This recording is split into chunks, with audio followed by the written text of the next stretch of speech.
Listen and practice Mel British pronunciation. A Renaissance writer. Spencer is a Renaissance writer who does not write for the common people. He writes for a few learned people and scholars only. This is quite clear from his poetic imagery and other elements of his work. Renaissance gave sanction for the enjoyment of good things of this early life, but Reformation put a ban on the sensuous life of enjoyment. The good things of the earth held out temptation to people. Spencer recognized a sort of correspondence between these things. He made an allegorical approach to them, saying that the earthly beauties were but the reflection of the heavenly things. For Spencer, the child of classical Renaissance, earthly beauty and earthly love were but the reflection of heavenly beauty and heavenly love respectively.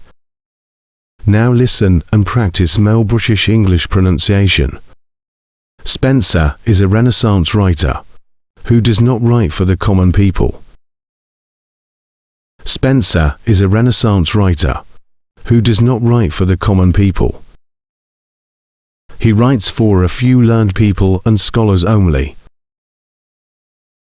He writes for a few learned people and scholars only.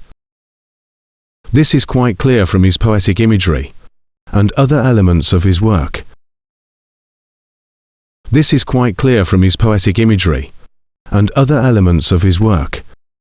Renaissance gave sanction for the enjoyment of good things of this early life. Renaissance gave sanction for the enjoyment of good things of this early life, but Reformation put a ban on the sensuous life of enjoyment. But Reformation put a ban on the sensuous life of enjoyment.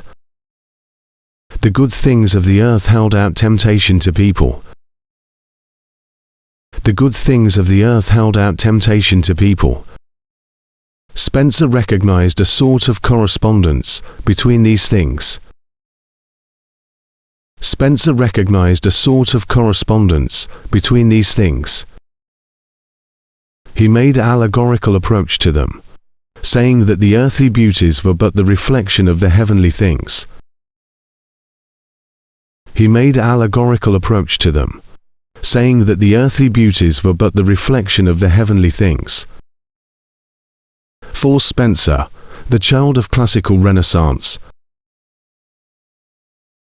For Spencer, the child of classical Renaissance, earthly beauty and earthly love were but the reflection of heavenly beauty and heavenly love respectively. Earthly beauty and earthly love were but the reflection of heavenly beauty and heavenly love respectively.